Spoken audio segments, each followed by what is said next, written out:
አማራ ክልል እየተከናወነ በሚገኘው የኮሪደር ልማት ፕሮጀክት እስካሁን ባለው ጊዜ ውስጥ ከ180 ሺህ በላይ ለሚሆኑ ዜጎች የስራ ዕድል ተፈጥሯል። በ2018 በጀት ዓመት ክልሉን ዘመናዊና ለኑሮ ተስማሚ ለማድረግ የታቀዱ የኮሪደር ልማት ስራዎች በ7 ሪጂኦፖሊታንት የከተማ አስተዳደሮችና ከ35 በላይ በሚሆኑ መካከለኛና አነስተኛ ከተሞች ላይ በከፍተኛ ፍጥነት ስኬት እየተከናወነ ይገኛሉ። በመሰረተ ልማት ዘርፉ በበጀት ዓመቱ ከ204 ኪሎ ሜትር በላይ መንገድ ለመስራት ታቅዶ እስካሁን 137 ኪሎ ሜትር በላይ የሚረዝም መንገድ ማጠናቀቅ መቻሉን የክልሉ ከተማና መሰረተ ልማት ቢሮ መረጃ አመላክቷል። በዚህም ከተከናወኑት የስራ ክፍሎች መካከል 18 ኪሎ ሜትር የአስፋልት ንጣፍ መንገድ፣ 64 ኪሎ ሜትር የእግረኛ መንገድ እንዲሁም ከ54 ኪሎ ሜትር በላይ የሳይክል መስመር ግንባታ ይገኙበታል። የከተሞችን ገጽታ ለመቀየርና ማራኪ ለማድረግ በውበት ስራ ከተያዘው 129 ሄክታር በላይ መሬት ውስጥ እንግዲህ በአሁኑ ወቅት ከ104 ሄክታር በላይ የሚሆነውን ማልማት የተቻለ ሲሆን ከዚህ ውስጥ የመንገድ ዳር አረንጓዴ ልማትና የመናፈሻ ቦታዎችን ጨምሮ ከ54 ሄክታር በላይ መሬት ለምቷል ነው የተባለው።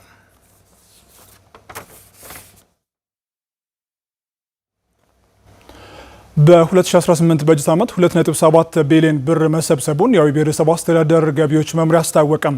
የተሰበሰበው ገቢ ከባለፈው ዓመት ተመሳሳይ ወቅት ጋር ሲነጻጸር የ1 ቢሊዮን ብር በላይ ብልጫ ማሳየቱን መምሪያው ገልጿል። ማማነሽ ገኔ በዝርዝር ትነግረናለች። የአዊ ብሔረሰብ አስተዳደር ገቢዎች መምሪያ በ2018 በጀት ዓመት ከ3.5 ቢሊዮን ብር በላይ ገቢ ለመሰብሰብ አቅዶ ሲሰራ ቆይቷል። በተቋሙ በተሰሩ ቅንጅታዊ ስራዎች በበጀት ዓመቱ እስከ ግንቦት 25 ድረስ 2.7 ቢሊዮን ብር ገቢ መሰብሰብ መቻሉን የአዊ ብሔረሰብ አስተዳደር ገቢዎች መምሪያ ኃላፊ አቶ ፈጠነ ጥላሁን ያነሳሉ። እስከ ግንቦት 25 ድረስ የተሰበሰብነው 2.7 ቢሊዮን መሰብሰብ ችለናል። ይህም ከአመቱ እቅድ አፈጻጸም ወስደን ስናየው 76% ላይ ነው። የተሰበሰበው ገቢ ከባለፈው ዓመት ተመሳሳይ ወቅት ጋር ሲነጻጸር የ1 ቢሊዮን ብር እድገት አሳይቷልም ብለዋል መምሪያ ኃላፊው። አምና ላይ በዚህ ወቅት የሰበሰብነው 1.7 ቢሊዮን አካባቢ ነው። በ2018 ስናነጻጽረው ከ1 ቢሊዮን በላይ በብልጫ የሰበሰብንበት ወይም ደግሞ የቅዱ 62.79% በእድገት የሰበሰብንበት ሁኔታ አለ። በብሔረሰብ አስተዳደሩ ያለው የሰላም ሁኔታ መሻሻልና አዲስ የገቢ ግብር አዋጅ ተግባራዊ መደረጉ ለገቢ ግብር እድገቱ በምክንያትነት ተነስቷል።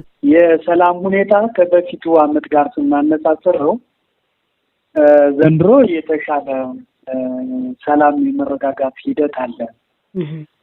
ገቢ ማንሰበሰብባቸው የነበሩ ወረዳዎችና ከተሞች ነበሩ አምና ላይ። ዘንድሮ ላይ በለየለት በተዋጣለት ባይባልም መሰብሰብ የሚገባውን ገቢ መሰብሰብ የቻልንበት ነው።